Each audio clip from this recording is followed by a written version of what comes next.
Evangelio del Día y Reflexión, a cargo del Padre Germán Saxonov. Evangelio de hoy y la Divina Misericordia, 31 de enero de 2025.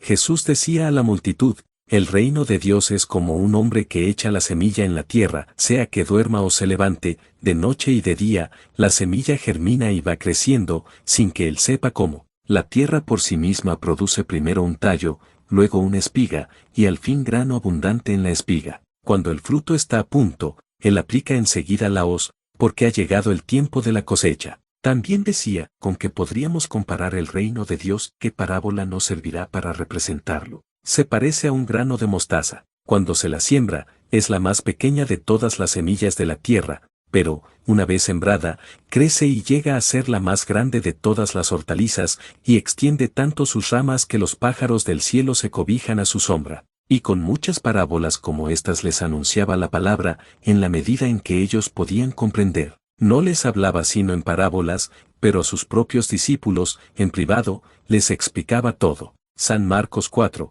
26 a 34. Ave María Purísima, sin pecado concebida.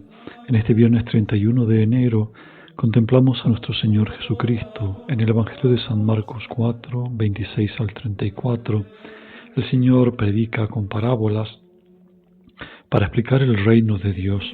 Es decir, está hablando de la realidad divina que baja a la humana.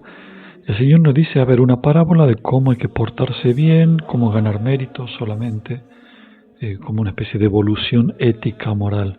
No, Él está hablando de la realidad plena, de la plenitud después de la muerte, del reino de Dios que, claro, inicia aquí, con la gracia, la vida de la gracia, no sin la gracia. Entonces habla de ese reino de Dios entre los hombres con estas imágenes. Usa imágenes porque está hablando de cosas divinas. Podemos decir místicas, pero en el sentido tradicional católico, no en el que se le da hoy ligado a la nueva era, que se usa el término metafísico y otras cosas, con cualquier sentido energético, orientalista, esotérico y digamos, con ciertas exageraciones, a la vez que supersticiones, ¿no? O supersticiosamente. Entonces, el reino de Dios es como un hombre que echa la semilla en la tierra, sea que duerma o se levante, de noche y de día, la semilla germina y va creciendo sin que él sepa cómo. Y bueno, describe la tierra, da primero un tallo, luego la espiga y después al fin grano abundante en la espiga. Cuando el fruto está a punto, aplica la hoz porque ha llegado el tiempo. Otra imagen, un grano de mostaza, que se la siembra las más pequeñas, pero sembrada crece y llega a ser la más grande de todas las hortalizas. Y así les explicaba la palabra en la medida que ellos podían comprender con estas parábolas.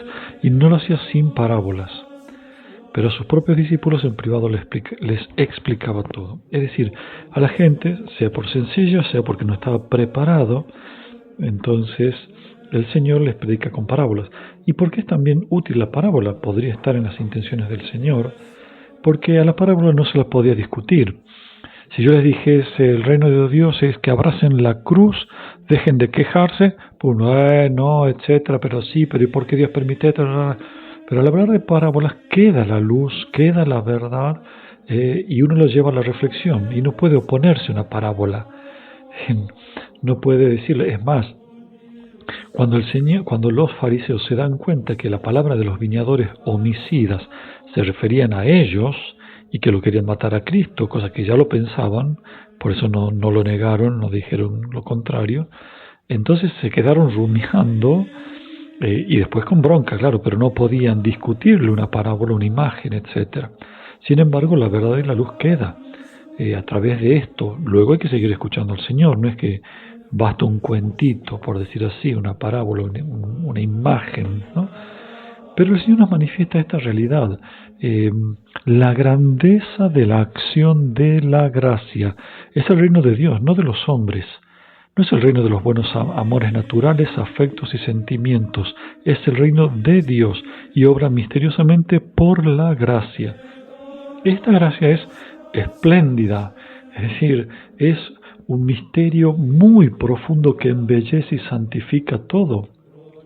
Y incluso, digamos, cuando uno duerme, es decir, duerme, no depende de la atención de uno, en el sentido de que excede a nuestro trabajo. La gracia no crece en la medida de que yo me concentro y entiendo lo que estoy leyendo de la palabra de Dios. Ciertamente en ponerla por obra, pero una vez puesta por obra, con un acto, con una virtud, que se repita y sean muchísimos, no estoy hablando de un solo acto, pero la semilla trabaja mucho más de lo que dura tu obra de misericordia, tu mortificación, tu tiempo de oración o tu concentración en la oración. Es el poder divino de esta semilla, de esta gracia, de esta inspiración que pone en mecanismo todos los resortes de la vida interior humana, del alma espiritual.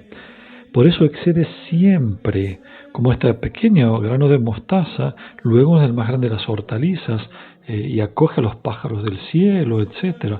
O sea, el alma que es fiel a la gracia emprende un camino de grandeza, de santidad, de belleza interior del alma, porque la gracia va iluminando recovecos, recuerdos, sentimientos, va encendiendo el gusto de lo divino, de lo santo, de lo puro, va apagando los deseos carnales.